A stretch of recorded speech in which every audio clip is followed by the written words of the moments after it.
Hey guys, welcome back to the podcast. So it's myself and George today, and we're going to get into a little bit of a podcast that we've been wanting to do for a while, because obviously we did these when George was prepping, and I also did these in 2017 with Vicky, and I feel like it's a nice addition to the podcast that I have with Lee and the podcast that I have with other guests as well, just to sort of wrap up and discuss how things are going a little bit, and also just give people a little bit of content that's a bit more relaxed, because the podcasts that I've done recently have been amazing. They've been like such a great insight into people's journeys, and also there've been a lot of knowledge that's been shared. But I feel like sometimes people do like to just whack on a bit of noise in the car and just have to like listen along a little bit rather than have to absorb. Does that make sense? Do you get what I mean, mate? Yeah, I get what you mean. I think I'm very similar like that. Like the carbs and cast, I think they call it. The I carbs like, cast. yeah, carbs cast. That's it. Yeah, I love that too. I like listening to that because it makes me laugh. I have a bit of a chuckle here and there. Sometimes I like the really informative stuff, but I think sometimes when I'm walking, I start thinking about other stuff, Yeah. and I have to kind of play back what I was listening to because I wanted to listen to that important part, and they've gone on to another topic. And sometimes I just like people just waffling, and it's quite funny cracking a smile when you're walking down the street and someone looks at you like, what's he doing? And you think, oh, I'm listening to the podcast, mate. Yeah. Yeah. And So, then, and yeah, then I you agree get with weird stares. You're like, what are you looking at? that. Just listen to a podcast. Yeah. Anyway, update us with yourself. I can't remember last time we actually did one of these. Was you on prep? I don't think you was. Was it the one that we did with Mr. Piad? Maybe it was the last one. Yeah, could have been. Could have Yeah, been. I think it was, because we're starting to have guests on, weren't we? Mm. And then the whole lockdown thing happened. I think actually I may have had coronavirus during that podcast, because do you remember I felt like terrible, and I had Yeah. to take a good week off training, and that was when I thought, okay, whatever's happening with this coronavirus thing, I'll probably be all right, because I probably had it. Because yeah, I just like lost all taste and felt like I had intense flu and cold symptoms. And then like for 2 weeks following that, I just had a persistent cough. So, but don't worry, I didn't go anywhere. I did sort of isolate. I didn't train, and I did follow the guidelines that would then follow. Um, but yeah, I think that was the last time we discussed anything, mate. And since then, obviously, well, I think I started prep after that. So it would have been 16 weeks so far that I've been in a deficit, and I'm down over 20 pounds. So I started at 196 and I'm down to 172.8 at my lightest so far. But my weigh in this morning was like 173.8. So the last 2 weeks have been interesting in terms of rate of loss, just because it's been a lot faster. So for those that don't know, essentially I had a plan organized with Cuba to get back into the gym before July 4th, just because he wanted like us as training partners and us to get back into the routine of things. So we had a sort of a plan in place, and that was going to involve me basically staying with him, because that's the only way I could legally train with him. So that's the kind of plan that we put in place. So that's why I'm not training in the garage for a little bit. Is essentially just to make the prep as optimal as I can, and to get myself back into a position where, because the thing is, like, as much as the garage was really, really good and I kitted it out well, there's a fuse on that training for me. I feel like I knew that I wasn't going to be able to retain as much muscle as I would be able to retain if I was back in the gym. So as soon as we got like a little bit more of a green light, which ultimately wasn't a green light, which is a shame. But as soon as we got a little bit more of that green light, we sort of thought, okay, let's take the opportunity to move back into normal training. So as a result of that, like the last 2 weeks of my calories hadn't changed, but I dropped aggressively. Like, I mean, aggressively. I dropped 2.5 pounds on average last week. And then I was down another 2.5 pounds this week. And that was with, the week before last week and then last week. And that was with having a couple of high days in there as well, trying to essentially slow down the rate of loss. And yeah, I mean, there are multiple factors involved in that, but the main factor was I was back into the gym, and mine and Cuba's sessions are long.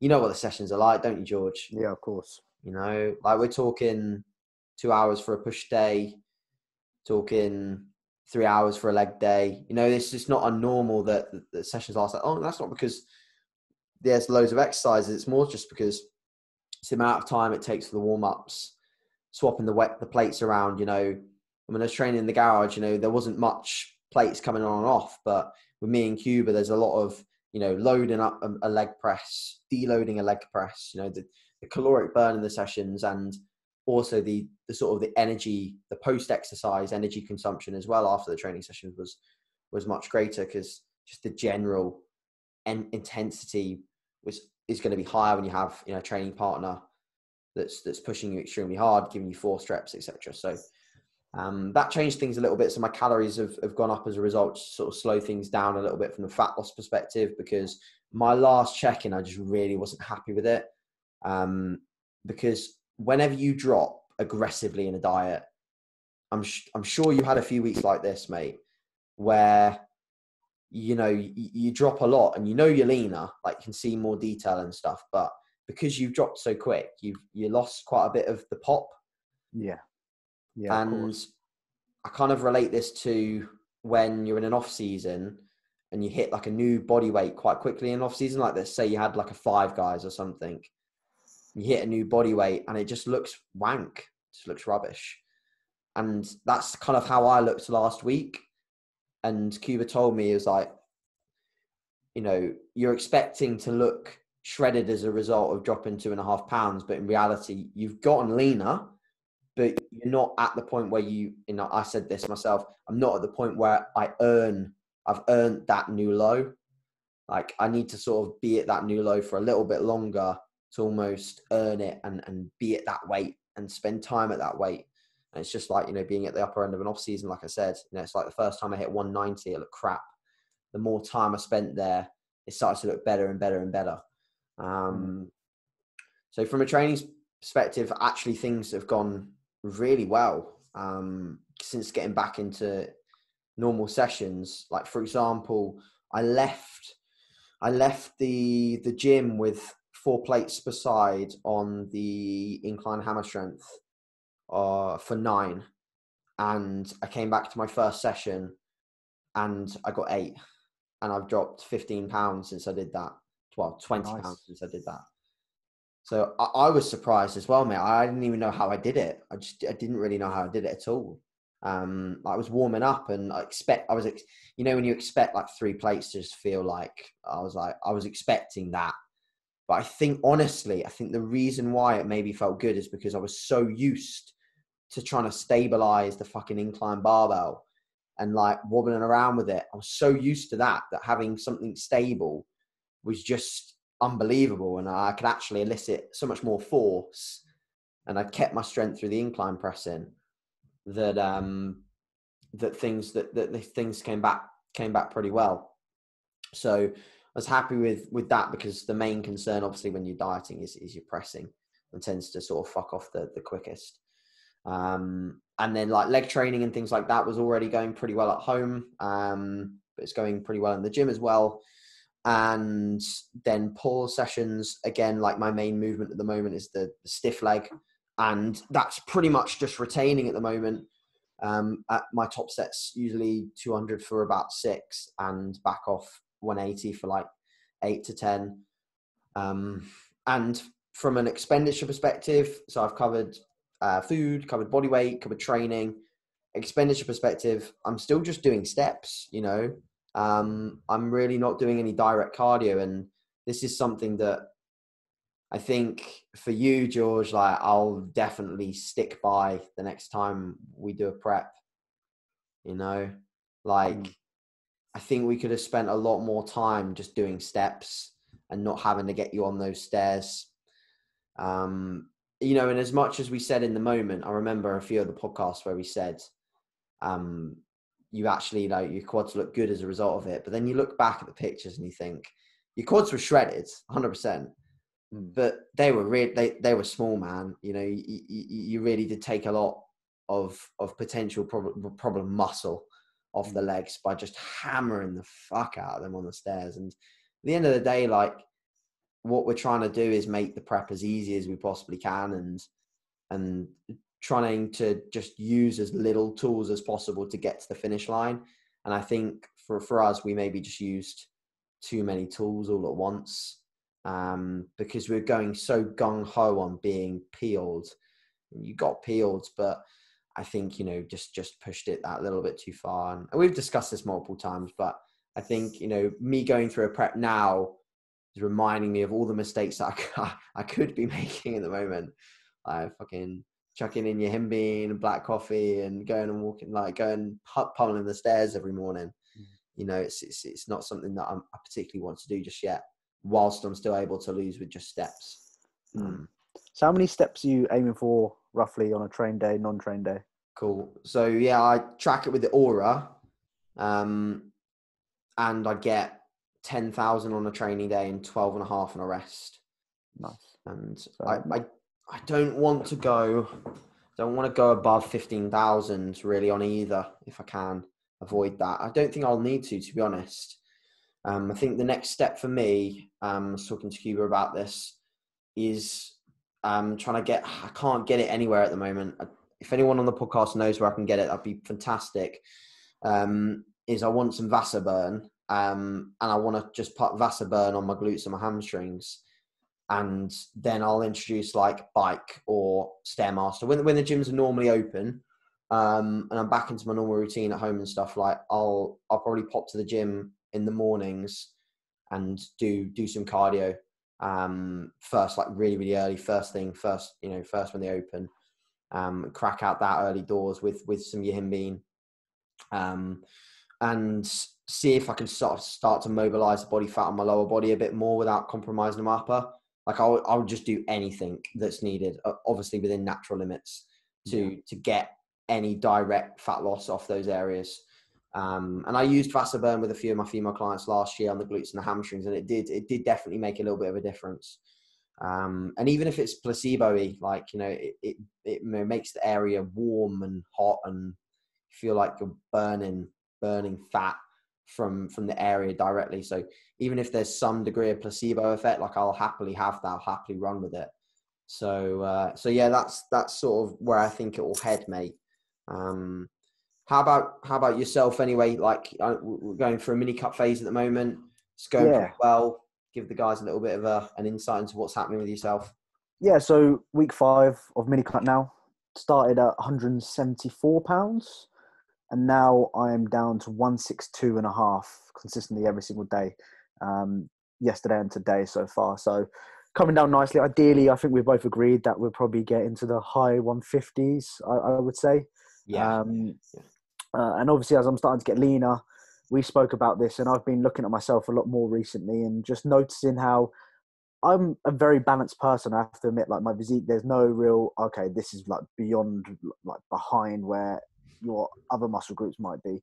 But I'm starting to notice that legs are taking a bit of a hit in especially my front double. Like I've been able to improve that pose quite a lot. Because I remember on our spreadsheets, it was like no shit front shots. And I've definitely from the front improved, from arms, lats are getting there. But my legs just look just a little bit behind compared to when I look at photos last year, when I was dieting down roughly the same weight as what I am now. Just don't look as full and fit as what they were. And I think that's just down to what I've been doing at home, you know, barbell back squatting, never been keen on barbell back squatting. Just, yes, I've improved it, you know, I'm up to 150 for a set of 8, which is all right for me, but I still finish that set and go, I don't know what I hit there. I don't feel it anywhere other than sometimes my lower back. And I'm doing the best I can in terms of slowing things down, you know, and it's just when I look at it, it's just not where I would like them to be. I much prefer like a hack, pendulum squat, Smith squat as well. I really enjoyed them before lockdown. So really going to get back into them once I go into the gym. And I'm quite confident that will come back quite quickly. So I'm not going to worry too much about that aspect of things. But yeah, I mean, it's coming off nicely. You know, it's quite easy. I'm starting to notice now that my appetite is creeping up. I put on my story, like I was finishing off my bowl, tablespoon sort of thing. And I said, like, when my appetite gets like this, I know something's going to happen. And the next following day, I had a new low. So Yeah. I kind of know now where my body's at in that regard. So appetite is, a pretty good position now. I'm ready to push, because obviously previously it wasn't the greatest. Like, I'd look at my oats sometimes and stir it about, but now I'm like, yeah, give me a bowl of oats. So I'd happily polish that off quite nicely. Macro wise is actually, I mentioned post yesterday, it was actually lower than what my prep macros were. Like, I haven't been on this low food in probably about 2-3 years. Not gonna lie to you. Like, today's rest day and I'm on 200 grams of carbs. I haven't done that in God knows how long. But what I'm mainly doing is 4 meals, intra, I guess 5, you want to count intra. Yeah. But keeping first meal is protein fat, second meal, which is my pre-workout, I'll have my carbohydrates, then it go into my intra, then post-workout I'll have protein carbs, and then my last meal I'll just have protein fats before I go to bed. And that seems to be going really well for me. Digestion so much better, I utilize carbs more, I feel more efficient in my training sessions. Pumps are getting way better than what they were previously. So all in the right track in terms of what the mini cut goal is there. So happy with that. Steps, I do like a 5k walk in the morning, 5k walk in the evening, roughly about 10, maybe 11,000 steps. Might accumulate a few throughout the day, but pretty easy, not really. Like, I'm trying to not get into that kind of prep mode of, as soon as I start dieting, it's like, right, I'm acting like it's a very prep, when in reality, it's just a little bit of a tidy up phase. So just relaxing, not doing more than what I should, being guilty of that in the gym sessions, of doing an extra set here, extra set there, but just keeping to what I need to do. Improving strength, like strength is getting better. Some areas a little bit off, but I know I'm going to finish this mini cut and be in a good position to chase down some real good all-time PBs for a decent body weight as well. So all in all, quite smooth, mate. Breezing it. Yeah, I think I totally agree with you. Like, besides the legs, everything in your upper body looks really improved, to be honest. I was actually like quite impressed, especially with the arms. We'll maybe touch on the arm days in a little bit, but yeah, I was really impressed with, to be honest, the progression that you had made in such a short period of time in reality. Because what a lot of people don't realize is that half the time you've spent in this like 34-week push-up, half of that time realistically is just you recovering from the prep. Like, you're not really growing until you've actually recovered physiologically from the prep. And I know when you came down was it just before Christmas? I think it was just before Christmas, or maybe just after Christmas. I think it was just after. You'd felt like pretty normal for a good period of time there. So it was a good sign, because I was a little bit concerned that you were going to take quite a long time to recover from the prep itself. Because I know it was a rocky ride and it was a long one, and it was obviously your first one ever. So it's always going to take a little longer for people to recover from it. 100%. I did go through post-show, especially, I did go through a phase of fucking looking like shit, like in November, October time, where I gained like 5-6 pounds in scale weight, but it looked like I gained 20 pounds. So soft, terrible, mate. Looked awful. It was like my body just went in full recovery mode. And then after like Christmas time, beginning of this year, that's where I started to look better, and that's probably when I actually fully recovered from that prep. Like, my appetite was extremely high for the part since September when I finished through to about January, February. I was like, is my appetite actually going to settle down here? And then it got to a point before my mini cut where I was like, okay, my appetite isn't the greatest here anymore. It just kind of went slowly down. But it really did take me a long time to actually get over that prep. And I don't think I've actually, as weird as it sounds, I don't actually think I'd fully get over that. Like, I don't feel I don't know about you, if you ever experienced this, but before, like, you've ever like competed and dieted for that long amount of time, I don't know, I just feel different in myself, whether that's hormonally. Something's different. I can't put my finger on it now, but I just don't feel the same George as I was in 2018, if that makes sense. Yeah, 100%. It's weird habits that like stick with you that you never had before, like weird things that you do with food, and like coincidental OCD habits that just creep into your life, and you're like, why are you still there, man? Like, why do I still do this? But 100%. I think that's just bodybuilding for you, mate. It's an extreme sport, isn't it? So you're going to get extreme results. You're going to get extreme sort of ramifications of what happens. And I tell my clients that all the time, like, especially young competitors, I'm like, just remind yourself that, you are only young once. And if you want to compete when you're 19 or even when you're 20, whatever you're going through, like uni, do you really want that route? Do you really want bodybuilding for a whole year to be pretty much your sole focus? And are you prepared for what that maybe will pull away from? It maybe will pull away from your ability to go out and socialize. It will maybe pull away from certain relationships and things like that. And it's a very difficult thing to sort of manage, mate, for sure. So, yeah, I think you went through it, and you've learned a lot of lessons from that prep, and probably ways and means that you won't like ever allow to happen again, I'm sure. In all aspects. What would you say is the main thing that you would say you won't allow to happen again in terms of the way that you handle that prep? And maybe for people that listen, they think, shit, I don't want to allow that to happen either. Don't fall into the trap of doing more. More isn't better.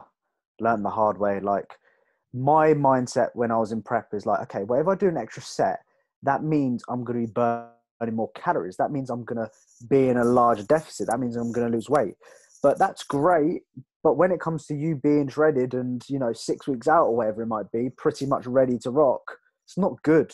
Take a step backwards. Do not be doing this extra stuff, because it becomes junk volume. And we've all been there where we've done that extra set and we're trying to aim for that particular number, 15 reps. We get 12 and we're like, oh, fuck, I shouldn't have done that. Just junk volume, like totally pointless. And you fall into that trap, and it's very hard to get out of. It's very hard. Like, you need someone to tell you, you need to stop doing this. You need, like, had to be there when I used to train with Nathan close to the show. He had to tell me, like, you no more, because he was like, I can't believe you could do it. And I was, fit as a fiddle. My resting heart rate was like 38 at the time. So I was just like, right, ready to go, 20 rep out again, ready to go. And yeah, more is just not better in that situation. It really isn't. So that's probably my biggest takeaway from that 2019 prep is, especially when you're at a point of, okay, yeah, we're ready to go here. We just pull back on everything and just maintain baseline volume, nothing else, and just retain what you have. Because when you're ready, what else have you got to pull off? What happens? I mean, if you try and get leaner, you're just going to lose a shit ton of fullness. And that's exactly what I did. I just tried to get leaner, and especially when I was competing against the juniors, going up against Josh Bailey last year, he was like 160 something pounds. I'm coming in at 144 pounds. Like, what more can I do? Yes, I was lean. I just fullness just went. And like I said, my best look was that 6 week out mark, where I should have probably stepped on stage then, where I was still relatively full. I noticed that my weaker body parts were just fading straight away. Like, my back was, I look through photos now, my back was, still underdeveloped, but it dropped off massively going into my first show. So weaker body parts, just in terms of fullness, just go like that, just went like that. And yes, you have to lose a little bit of fullness to get into condition, 100%, but not to the point of where I was just, okay, yeah, because we saw the end of the end photos at the end of my prep. It was just not good. I looked awful. I lost quite a lot of muscle in that phase. So yeah, that was my ramble on there, but that was my lesson learned there. No, it makes a lot of sense, mate. And I knew you'd probably answer in that kind of fashion. And conversely, what do you like the most out of your off season? Like, so you were prepping this time last year. What's the main difference in your life that you actually like by being in an off season phase comparative to pre-contest? To be fair, right now, it would be a balance. Like, this year I've stepped to, meals, and I've always got my protein in each every day, but I'm not bothered, and I've not been bothered about having a meal plan. Like, I remember listening to kind of Luke Sando and Fluad on the podcast back when Luke was alive. He was mentioning how like 80% of his diet was clean, 20% junk. And I actually sometimes go by that, like, especially when you're pushing to a point towards the latter stages of my first push-up, I would get food in kind of no matter what. You know, I'm not going to sit there and eat my oats with, you know, nut butters or dark chocolate if my appetite's shit. You know, I'm going to find a way of getting that in easier with easier options. So, you know, we introduced the granola. Yeah, it's not the greatest. It's calorie dense, easy to get in. And for me, I don't mind that, because as soon as I flick the switch going into this mini cut, I got rid of that 20% junk that I was eating. You know, 5 weeks in, I'm like 12 pounds, 13 pounds down. It's been a breeze. It's been easy. So I've never been as strict in my off season. If I want to enjoy myself and have a meal off, I don't have days off. Like, I don't do a cheat day, as people call it. Sure. I'll have a meal. You know, sometimes it got to a point of where I started having, you know, mentioned that I had a cookie every single day. Yeah, you know, yeah. no problems at all. Fit it into my macros, got it done. Happy days, enjoyed it. Uncle. Yeah. Yeah, So, I think I agree with you for sure. It's sometimes, it's like the little things. You can do spontaneous things and not have to massively stress about it.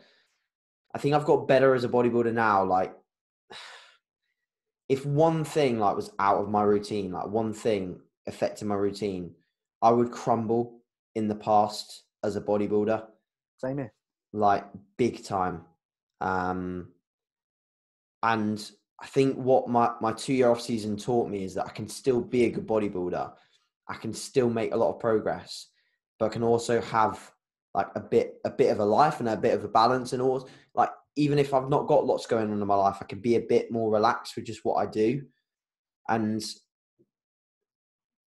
in some ways, you know, like, I miss that sort of spontaneous action that you can have, but at the same time, I do love the meticulous action of the prep. But I think having those spontaneous moments, having those periods of time where you do come out of routine a little bit, you go on a holiday, or, you know, you go out for the day or something like that, you know, you do something that's outside of your normal bodybuilding routine, you come back from it and you think, oh, I really like that, but I also really, really love bodybuilding. And it reminds you of just how much you love your day-to-day processes. And it also creates this stability in your prep to understand that if one little thing affects your day, you can still make it a good one. You know, it doesn't have to be like this on the hour or this on the minute or whatever. You know, at some point in the prep, there is a demand for that. You know, when I'm 3 weeks out from the show, like, there won't be a minute in my day that's any different, to be honest. Like, everything will be by the book, because it has to be, because I have to, at that point, it comes down to the look has to be ready at a certain time and it has to be nailed because the goal is so big. But when I'm in a phase now where ultimately the main goal is simply to mobilize fat at a good rate, I can do that with slight manipulations for a routine. Like, for example, we didn't plan this podcast in today. We just set a time that will work and we got it boxed off. Yeah. At like close to a show, doing something completely spontaneous like that would probably cause a little bit more issues. Like, you know, I can imagine I'll be close to going to bed at this point. So I'm not looking forward to that either, mate, to be honest. Like, the inconvenience that, like, I used to go to bed at like 8:00, 8:30, the end of my 2017 prep. I ate my last meal at 6 p.m. every night, and I went to bed at like 8:30, and I woke up at 4:30 or 5. And that was my routine. And mate, I loved it. I absolutely loved that routine. But and do you know how long that took me to shape that routine and like actually have a life? It just took me a long time. Mm-hmm. And I don't really want to get back into that. That's something that I kind of said to myself at the start. Like, I don't really want to be that kind of person, because when you eliminate your entire evening, like, you eliminate a lot of things that are important, like, you know, spending time with loved ones, spending time with friends, going to the cinema or something like that. Like, you eliminate a lot of that time by being someone that recludes themselves at such an early hour. So what was your routine like towards the end of the diet? Were you still going to bed sort of at a normal time, or did you become some sort of weirdo like me and going to bed at, you know, child's time? It wasn't like 8:30. It was more 9:30. So it's still 10 pretty o'clock early. latest. So yeah, still pretty early for me now. I mean, I do go to bed now. I've been trying to get down earlier, but at night when So have I. it's just darker. Well, it gets lighter. It's just light, isn't Yeah. it? At like 10, and you're like, wow, I'm going to bed. It's still light. So normally, sometime I will sleep in. I'll sleep later, but it would have been 10 o'clock. Like latest, I'd be falling asleep, 9:30 in bed, not responding to anyone. And I used to get up not quite early at 4:30, but I used to get up at 6, do my posing at the bottom of the garden every single day, which I still would probably do now if I did a prep next time, because I do believe that that is a big benefit. Yeah, agreed. And especially for like cardio wise, I wish I'd spend more time doing that than doing the stairmaster, because sometimes you do a few rounds of posing, you're fucked. You're like, wow. Especially when you're flat, like muscles are just not popping. You're just like trying to get into this pose first thing in the morning. It's just not happening. You just need to Yeah. warm up a bit. So yeah, I'd get up That's nice something and that early. I've actually started doing at the moment. Is the first thing I wake, I get up and do 2 rounds of posing. Because you're the tightest in the morning, and like if you can open up a lat spread in the morning, then you know you're going to be able to do it on stage. 100%. And I also find like things like leg detail, like you can't, like especially as you get throughout the day and you walk more, your leg detail starts to fade a little bit. Mm-hmm. And when you're in the morning, like you can see how like well your leg detail's coming on, because they're sort of like bro term, but they're kind of like the driest in the morning kind of thing. You know, I kind of like that morning look when you're Yeah. lean. That's what I mentioned to you about the check-ins. When I check, I do that little quad flex to Oh see yeah, the quad. first thing in the morning, just wake up, flex the quad. Yeah. Another thing I do in the mornings right now is I told myself in this lockdown I'd learn to vacuum. I don't know if I'd ever pull it off in stage, but I can now officially pull a vacuum, which has been quite good, to be fair. And it looks, I'm still improving on it, but it's something which I've actually found improve my midsection control ever so slightly. I don't know if it's going to contribute to anything on stage or not, and if I diet down for a prep next whenever. But vacuuming is something which I've been implementing, and I just, even in the evening time now, I can pull off a vacuum somehow after eating a load of food. So that's one goal I've been implementing. It's quite good. It I definitely think takes that's some going to be time to good for do, you, but mate. I think it's going to be good for you, because there's been like John Jewett part of a post of like his midsection compared when he managed to do a vacuum and like keep he put them in like daily. yeah, And it's not, you're not making your waist smaller, you're just creating the illusion of a smaller waist through better midsection control. So yeah, I think you're definitely doing the right thing there, mate, with the vacuums. I think we might have even talked about it at some point during the off season. May have been a similar point where I was making sure that you were training your abs, and I know you still are doing them, because I saw you doing them today on the mirror fit pull down. Yeah. That to be fair, that's one of the best purchases I've made in this lockdown. That Tell me about it. but Yeah, £200, you can do shitloads of different movements on it. yeah. And all I Everything. do every other session is I'll just spray a little bit of grease on it, Super and up. it moves nicely. The only problem I have with it is the bottom bit. Sometimes the ball goes under it, and I have to fucking get it underneath that little bit. Keeps coming under, and sometimes you have The to ball plate. sort of like gets caught in the shaft, doesn't it? Yeah, yeah, There is quite a few problems with the mirror fit pull down, and the ball in the shaft is one of them. And then the lube as well, the lubrication of the device. yeah. They should really have a manual for this, with the mirror fit pull down. Oh, fucking hell. Mate, how much of a pain in the arse was it building that fucker? I put the wires on the wrong way first time. So did The I. wrong fucking I way. did it They 3 didn't explain times. that. Took me about 3 hours to make that thing, but it was well worth it in the end, 100%. That leg extension, I got the little leg extension leg curl. It's okay. I need to The band it though. profile is interesting. I need to band it though. You can see by doing the video, it's just not like the drop off is just Like horrible. light, heavy. Yeah. Literally, it's just terrible for that. But I mean, there are some benefits to that. Lockout can get a little bit better. But Yeah. I need to get some decent bands, because I'm not using those shitty bands that we all recommended and they didn't turn up for about 4 weeks. You know what? Like I know you know this, but the listeners won't know this. So I did set up an Amazon affiliate code for those bands, and I made 168 quid from Same. resistance bands. Same. We both got turned down, didn't we? Yeah. Because apparently our website wasn't showcasing that we have proof we could sell these products. But a couple of months later, they emailed me saying, "Oh, we're going to send you for an invoice for or pay me the amount that I earned. And luckily, I was going through a time of posting the bands, pull-up bars, other Oh, bands, and people. I don't know about you, but people were using that link to buy other stuff as well. So if someone bought some toothpaste and shit, and I yeah. was still getting some sort of commission. So I got paid about nearly £200 off that. I didn't tell anyone about it either. Gee, damn, man. I think if we set up Amazon affiliate codes for like the whole time, we could just make so much. We wouldn't even have to coach anymore. We could just literally just sell like, I don't know, like what else could we sell? Like, I don't know, hats, shavers, headphones, Literally. It's quite interesting to see what people miscellaneous. were buying when I was looking up. It's strange, but Did yeah, you thanks feel for everyone. did you feel kind of like guilty because half of the bands didn't get delivered on time, and like people had already lost probably about 40 kilos of muscle before they arrived. And it was annoying because people were messaging me like it was my fault. I'm the bloody distributor. I ain't got a clue where they are, mate.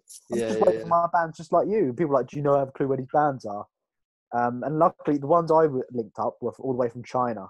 And I didn't know until I actually looked what country or what city it was from. And I Googled the city, it's fucking middle of China, innit? And I was like, oh, God, here we go. These And bands from Wuhan. they offered me £1 refund. And I was like, no, I want the full thing. And luckily, I was able to get the full refund. Some people weren't as lucky. Some people got offers and stuff, but I made it clear I want a refund because they'll just lie and say it'll be here next week, and it took 4 or 5 weeks afterwards. Yeah, fucking hell. It's good times though, but mate, the time has flown by, hasn't it? Like since this all kicked off, because it's been like 2-3 months. Has it been 3 months now? I'm pretty sure it's been three because it was I think March, wasn't it? I think it's about a good 14 weeks, I'd say 13, 14 weeks now. It's insane. My last session was at Ultraflex, remember, on the No, Friday. I was there. I was there. Fucking hell, it's crazy, isn't it? It's crazy. It was quite funny. I got Nathan. Nathan really wanted to try this side, Atlantis hack, and we were like the only ones left in there. Yeah. And we he put how much? He put I think it was 9.5 plates on each side, and he got like 4 reps, and we just left after that. We were training push, and I was just like, go on that hack squat, and he did it, and he did 9.5, and he got 4, and that was it. And I was like, yes. Insane. Yeah, it was pretty strong for him, just because he didn't warm up at all. Yeah, and then did you stay an extra day to do some sightseeing around Rotherham? Oh no, we fucked off immediately after that. In the next morning, we ain't looking around there, mate. Oh, not through that town centre. Remember, I called you. Mate, they do a bus tour. They do an open air bus tour. Oh, it's terrible. I remember you dropping me off at a train station, and they've got like, I don't know what it is, like a water filter system or sewers or something next to it. The grimmest smell. I had to walk past that. Oh, I don't know what you're talking about, mate. It's a lovely place. It's the land of prosperity. It's cheap. It's cheap as chips. Like we went up there, I was like, wow, I could easily move up here and do quite well. But no, I doubt I'll be up there or living up there. I couldn't do it. I think the thing is, mate, like there's, the actual like Rotherham itself isn't that nice. Like no offense to any listeners that do live there, but there are really nice surrounding areas, like closer to Barnsley and things like that. There's actually some lovely areas in South Yorkshire that are only like 15-20 minutes away from the gym. So the general recommendation is that let's not live directly there. I think my plan is to move in the new year somewhere a little further out. I missed the journey to the gym as well. Like I kind of missed the 15 to 20 minute drive, because right now I've only got like a 5-minute drive, and it's just not quite the same. It's not quite the same when you drive and you can only listen to like one song. Kind of want to take a longer route to get there. But yeah, it's quite strange. What I did about a week and a half ago is I actually went for a pre-workout drive. So I was just imagining I was going to the gym. I went for like a 15-minute drive, just randomly, just going around, listening to music. And it was quite good actually. Got out, went to the garden, trained.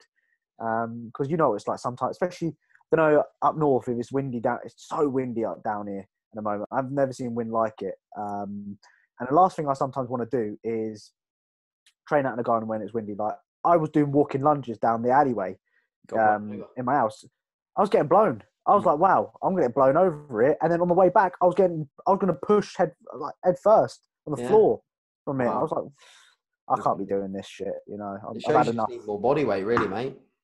That's embarrassing. It really does sort of, you know, that indicates that you should no longer be natural. Because of the wind. We actually should maybe talk on that a little bit, if that's okay with you, on the decision side of things. Because I know you covered it in a YouTube video, and people have probably watched that already, but we'll cover it here as well for anyone that hasn't. So we kind of talked a little bit post-competition about what your plans would be and where you wanted to head, and you were pretty confident at that point that at some point you did definitely want to go assisted, and whether that was going to be like this year or next year, it was going to be relatively soon, because you wanted to be able to step on stage and ultimately try and achieve some pretty big goals at some point, which definitely I was not holding you back from. And I never said no, but I also never really gave you my opinion, like totally, because I'm very careful with clients that want to make this decision, because I want it to be their decision. I don't want it to be like influenced by me. Like, you know, when Jack Richardson went to the assisted side of things, I didn't really give him my whole thoughts, because it's like, I'm there to like guide him. And like, if I thought that it was an absolutely awful idea, I would just say, mate, please don't do this.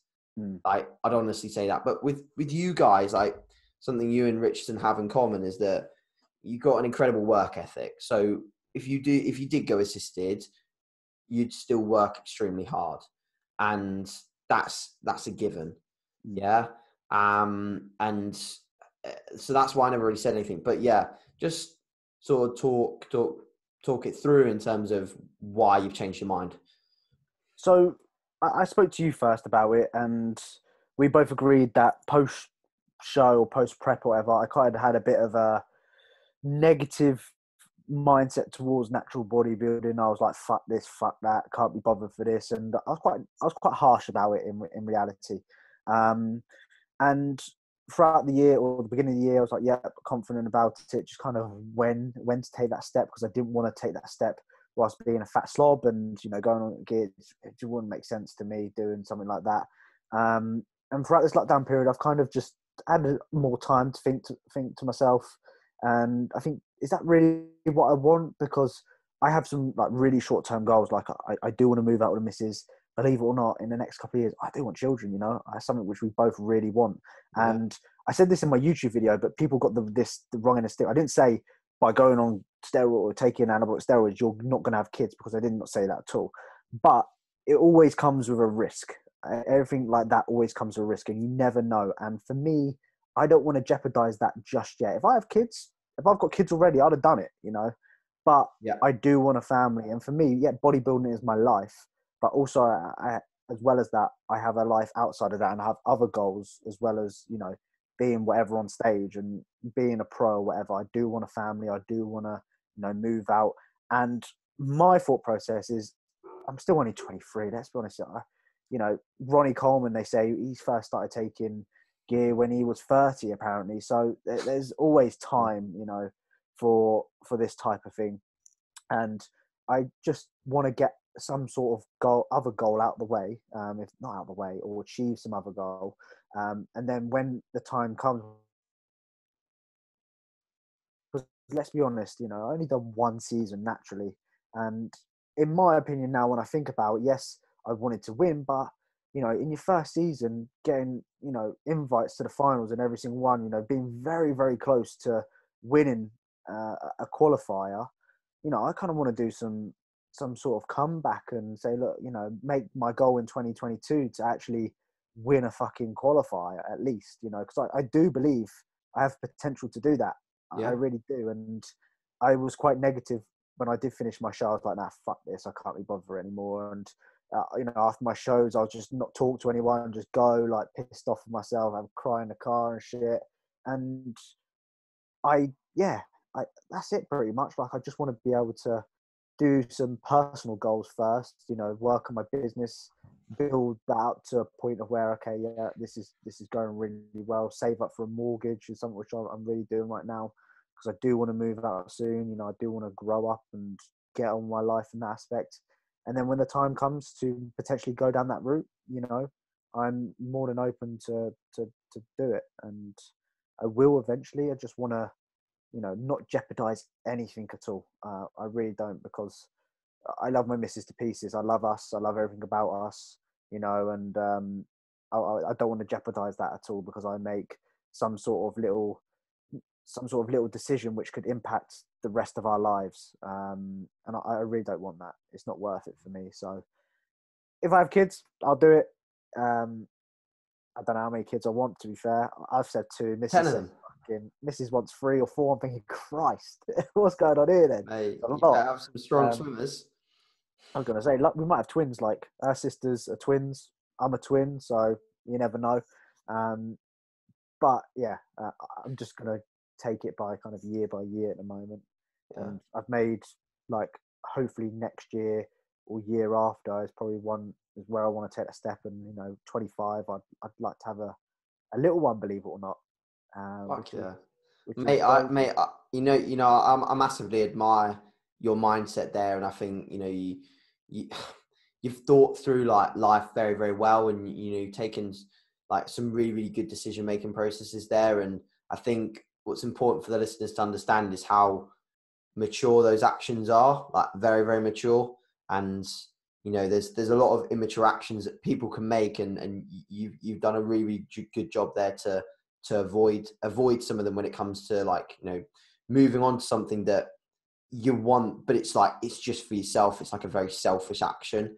And you're thinking more of others and things like that. So, mate, I massively respect that. I really, really do. I think you're making, like I said, I didn't really offer my opinion too much, but I think in the moment, like when you were going through that period of time post competition, and things weren't perfect in your relationship and things like that, you quickly think loads of things that maybe are a little irrational in that moment. And now I've actually read a book.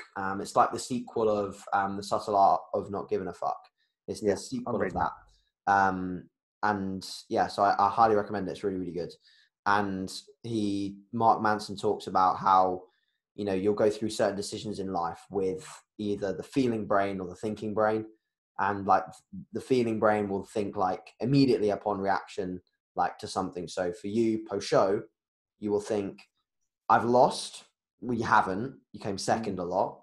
Okay, so you think I've lost. So you think I'm shit at natural bodybuilding. So your feeling brain thinks I need to replace that with something that's better. So you think assisted bodybuilding.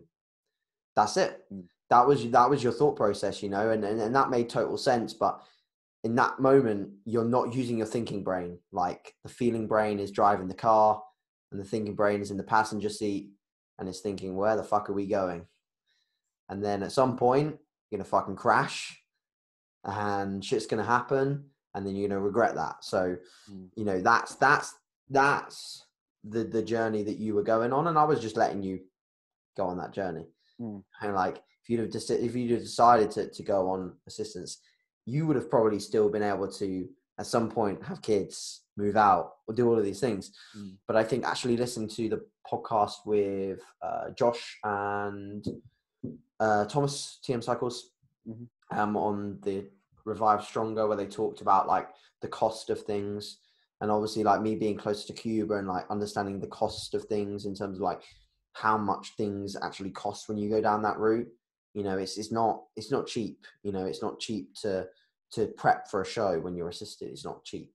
So for yourself, who is someone that is building a business, and you're building an empire, man. You're building a little empire, and it's going to be something big, and you've got to allow enough time for that sort of flower to grow. You've got to plant the seed and let it grow. And I think you giving it the time that it needs is absolutely something that's going to move you forwards. So yeah, I think that was a really nice discussion though, mate. And I hope that people listen to that and think, I need to think a little bit more like George. Just don't rush into making decisions like that. And one thing I want to mention is you still can get to your goal whilst having like, you don't have to be this all out bodybuilder that, okay, I don't have to have a life outside of bodybuilding. Like automatically to be the best, I can't have children, or I can't do this, or I can't do that outside of it. You can, like, a great example is Ben Howard. He has a family. He, trains like 3 times a week, whatever it is, something ridiculous like that. And he's one of the best lightweights on this planet. So it just goes to show that you don't have to be like, I used to be very guilty of, okay, I need to be this person that can't have a life outside of bodybuilding. In terms of having a family, nah, fuck that, I can't do that because my goals will outweigh that. But you can still get to your goals and have, other goals in life outside of bodybuilding as well. So yeah, I used to be quite extreme with my approach, especially prep. Prep made me very extreme. And sometimes you have to be extreme on prep, but when it comes to just life in general, there is a lot more in life than bodybuilding. And as much as I absolutely love bodybuilding, I also want to live a great life where I create memories, I have a good time as well, and still achieve what I want to achieve personally, So yeah, that's one thing which has opened my eyes up, especially in this lockdown period where I've been on my own a little bit and started to realize, fuck, I miss going away with like the missus and, for a weekend, whether it's just, in Peak District and just going on adventures and having a good laugh. It's made me realize that aspect of things. And yeah, just a little thing on that, really, what I wanted to say. Yeah. Bit deep, but there we go. No, I like it, man. I like it a lot. I think I can relate to a lot that you're saying as well, for sure, 100%. So in terms of finishing off, do we want to take a few of the listeners' questions? Yeah, let's go for it. To try and find these fuckers and then now. we will leave the listeners to enjoy their blissful Monday evening. Wrap it up like literally upon finishing. So, where are we at? Okay, we are. So I hate these question things because when someone likes your photos and that, they just disappear. Can we get some opinions in the comment section below on George's new trim, please? Can we give it an out of 10, please? I think it's one of our best ones so far. I like it. I like it a lot. It's definitely a lot better than what I've got rocking at the moment. I've got mine booked in for Wednesday, so I'm going to. Who knows? I'm going to the old barber shop on Wednesday to get the. What do you reckon you're gonna do quickly? Oof, mate, I kind of want to get it cut like guy out of Peaky Blinders. I just want to get it like a harsh no blend at the side, and then I'm just gonna. Then I won't be the same guy on stage that everyone has a skin fade. I could imagine seeing that. That would be great. Where is it? Okay, not do that one. What differences have you found from your prep now and previous ones? Previous prep was obviously massively different in terms of my environment. So I was living in Brighton. I was living at home I was living in a 3-bed bungalow with my mum, my sister, my dad, and a dog. I don't know how I did it. Because I like space. I like room. I like being able to get my work done and things like that. So I don't know how I did it, but I managed to do it. So I was living at home. I was obviously for the most part, training at Underground, where the only other dedicated person in there was Jack. And he was the only person that understood why I was doing what I was doing, really. He was the person that took all my photos for me, came to all my shows with me. So I do owe a lot of respect and like thanks for him, because he did definitely help me so much during that time period. So there definitely was people down there that helped me, and he was pretty much the only one, really, apart from my family, who were really supportive. But now obviously it's completely different. I'm surrounded by a very, very good support network, people who understand me, people who know me really, really well. I'm in a very like grateful position on that front. Obviously back in 2017, I was sitting watching JP videos pre-workout and getting motivated by them and like just looking up to the guy so much. And now I'm going to have videos on the site under my name, you know, like so much has changed, you know. It's crazy, mate. It's absolutely insane. But I think that's just a testament to putting in work relentlessly and not letting up. If you've got something that you really, really want to chase down, you really, really would like, then just do not stop believing in that. Do not stop your actions meeting your goals, like JB says, you know, every single day, whether it's work, business, relationship, whatever, like just make it happen. So yeah, a lot has changed. Obviously I'm doing a lot less from a cardio standpoint, as we discussed earlier. Just focusing on steps as opposed to, I think back in this period of time out from the show, I was already doing like 800 to 1,000 calories of cardio per week. I was tracking it in calories burnt as opposed to time. And I think my food was at a similar level, to be honest. I don't think my food was much different, but was training 6 days a week. And now I'm training 4 to 5 times per week, depending on the week itself. So a lot has changed. A lot has changed. But doesn't that show you something, mate? Like imagine, so we'll do a podcast together again in 2 years time. Like, cause it's legit, like, well, it's 3 years pretty much, isn't it? But in like 2-3 years time, imagine how much different things will be again. Oh yeah. If I've leveled up from a guy drinking his black coffee and watching JP to then being sponsored by him and the company, and like having a full-time coaching business, which in 2017, mate, like I wasn't anywhere near where I am right now business wise. And you know that, and I know how much that motivates you. And I know in a year's time, in 2 years' time, like I know where you're going to be at, and I know that it's going to be very, very different for you. And you know, over the last like 2-3 months of like things going well for you, like I know the potential you have as well, and I can see that work ethic. I saw that work ethic in you like before we even started coaching, mate. So and mate, trust me, mate, not many people have it. Not many people have it. And there's not many legit people out there that can really, really work hard and just be relentless with that. Like people back down, you know, and you and me know this, you know, we know people that say they're busy and they're not busy, you know, like, you know, that's not talking shit about anyone, but I'm just saying that there's a certain type of individual that can really, really work relentlessly. It's a cool trait to have, mate, because at some point the brutality of your mindset will result in a lot of things being achieved. So yeah, that's not really the answer to the question, but yeah, things have changed. Yeah, I agree with that. Things have changed. Right. Obviously, I've kind of gone through this before, but best way to get rid of sweet tooth on prep. What have you had a sweet tooth yet on your prep, or you know, nothing like that? No, not really. I think the only week that was remotely hard was the first week because I was having KFC twice a week and I didn't have KFC anymore. So I was just like, I remember like saying to Danny, I was like, I just kind of missed KFC. That's the only thing that I kind of missed at the start. And then I just eased into it, and it wasn't particularly difficult at all. What was your go-to KFC order, by the way, out of interest? Oh, it's your recommendations, man. It was the boneless banquet with the beans, and sugar-free 7-Up. Like,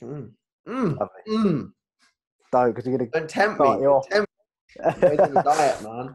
I'm gonna give you a free meal next week. I'm gonna say go and get a boneless banquet, and then send me pictures post. I haven't had one since you know being on this mini cut 5 weeks now, which is a long time for me, but I can live without it. I think to answer that actual question.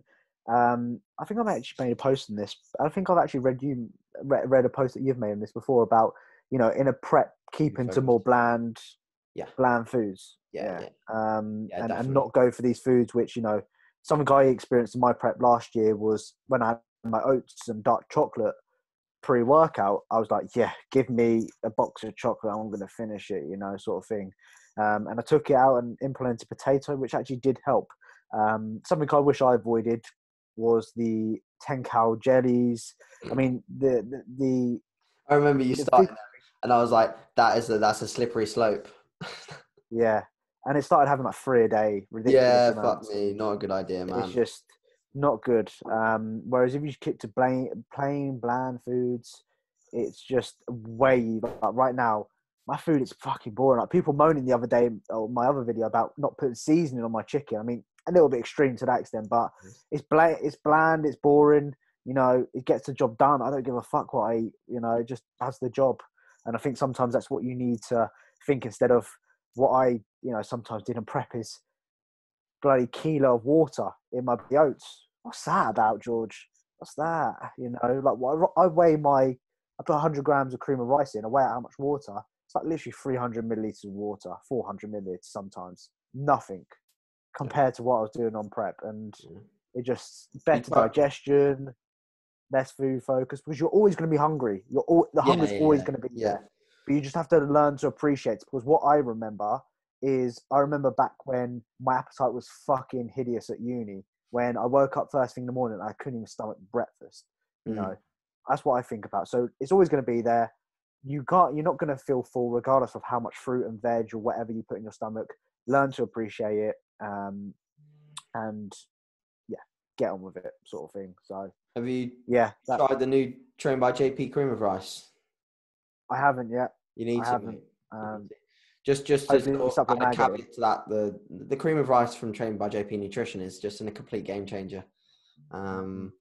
If you enjoy cream of rice, you will love Trained by JP's Nutrition cream of rice in So both flavors, triple chocolates. compare it to the Carter Sports Nutrition. What would you say is the difference? Taste? Is it taste? Well, I think if I was to compare it, I'd have to start being rude because the other cream of rice is terrible, terrible in comparison. Oh.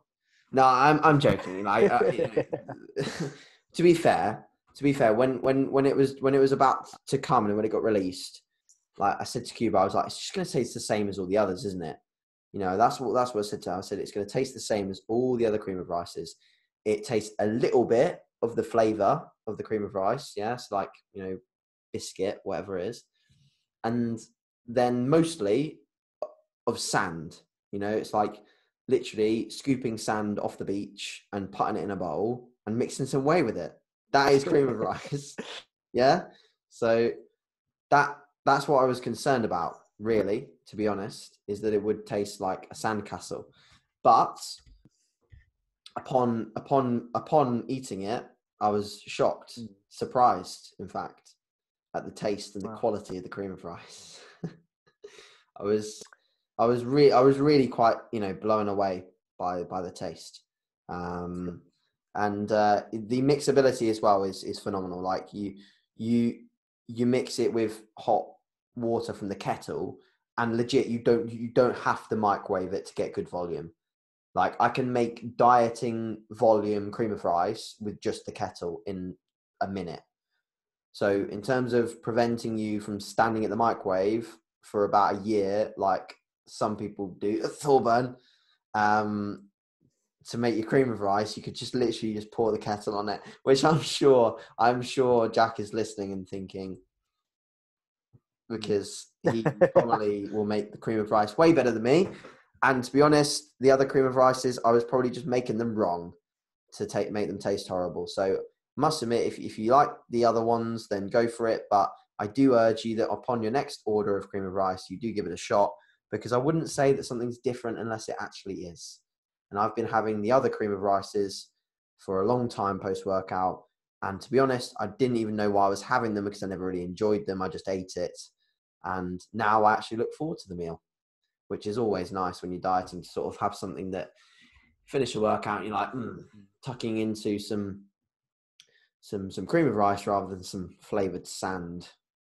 So what one do you have? Do you have the salted caramel one and the triple chocolate? I've only tried the triple choc at the moment, mate. So I cannot speak of the salted caramel, but I have some in the garage ready to be taste tested. So I might do that tomorrow. JP says he prefers the salted caramel one. So Does he? depends what you like. I'm a big chocolate fan anyway, so I think I'd go with the triple chocolate one if I had to pick the two. See, the thing is, I'm confused. I'm perplexed as to what way. Oh yeah, maybe he's mixing it with salted caramel whey. Yeah, that makes sense. But obviously the triple chocolate, you have a little bit more diversity into the terms of the ways you can mix with it. Because salted caramel, a chocolate whey might taste a bit odd. So I'm not sure. I mean,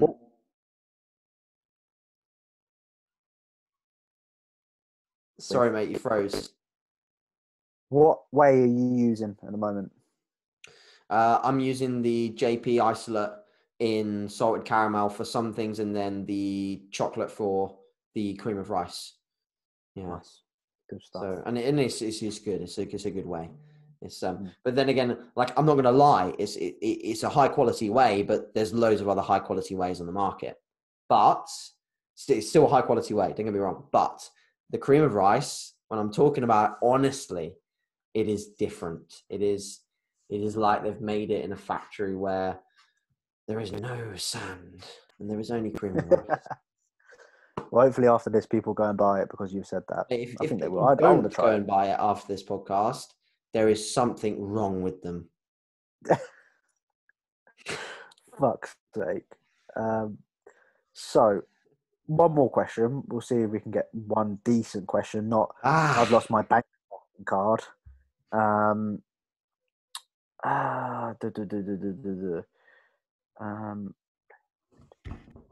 Shit, isn't they? These ones. These are shit.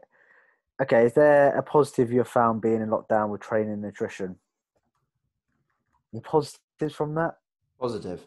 What, a positive of not being allowed to venture freely around the shops, a positive of not being able to train in the gym. I'm struggling to find one, to be honest. Training, nutrition. I mean, training, when I was training in the garage, it really brought me down to basics and made me appreciate how much I love training. I didn't get any benefit from a nutritional perspective, I must admit. I mean, I didn't assimilate food any better in lockdown. I don't think it had any benefit on my blood glucose. I think if anything, it rocketed it. It shot it up through the stress of not being allowed to go to the cinema. By the way, cinemas open at the end of the month, don't they? So I don't know whether you got the email from Cineworld, but they're opening up. So better go catch up with all the movies and just surround yourself with healthy people. I doubt I'd go straight away anyway. I think to answer that question, just surprise myself with how creative I can be. You know, building that squat rack, still standing somehow. You actually build stuff, can't you, mate? I'm a bit of a DIY man, so I've seen someone sell like a same rack as me online on eBay for 120 quid. So I might make that as a little business, you know. Bit late now probably, but could have started that at the beginning. And that video on YouTube that I did, over 100,000 views on that fucking piece of shit of me making that little wooden thing. So it just goes to show that you can be creative. And then, you know, there's a lot of people that message you in lockdown like, I can't do this. I'm only using bands, and they're feeling sorry for themselves. My reply, you know, I'm just straight to the point. Like, fucking do something about it. Like, stop sitting there and feeling sorry for yourself. Invest into it. You can be creative. Like, I made 5 kilo plates from bloody cement. Cost me £10 or something like that. So there are ways around it. Just people are not willing to do that aspect of things, and you wonder why you don't make progress, and you wonder why you're small for the rest of your life. So, yeah. That wound me up a little bit, but it is what it is. It is what it is. Yep. Should we wrap things up then, mate? I think we'll wrap it up there. It's been good. Been good to catch up and good to talk about your prep and where you're at, and hopefully we can do this more frequently so people can keep up to date. Because how many weeks are out now? 14? 13? It'll be 15. That's 15, like literally like yesterday. So 15, yeah. So yeah. Try and keep these up to date. And as you get close to the show, I'm sure more people are going to be interested. Because believe it or not, last year on my prep, I was still watching or listening to yours and Vicky's from 2017 prep. Little things like that, you know. So I'm sure people would find it interesting to know exactly what you're doing close to the shows and stuff like that. So I think what I'm going to do is I'm literally like, I'm not going to call this anything. all I'm going to do is I'm going to say 15 weeks out, and then I'm going to put, I just typed it right now. I'm just going to put two little things that we kind of hovered on. So I've put 15 weeks out, JP sponsorship, and staying natural. And I'm just going to put that up like that. And then the background, the thumbnail can just be this, and then just whack it up. Like that. Oh, look at that. I don't want to do that, mate. We've got to talk about arm days. Next one will be arm days. Next one will be arm days. We can talk about arm days in the next one. All right, guys. Thanks for listening. Appreciate it. And hopefully catch you in the next one. Peace out. Thank you.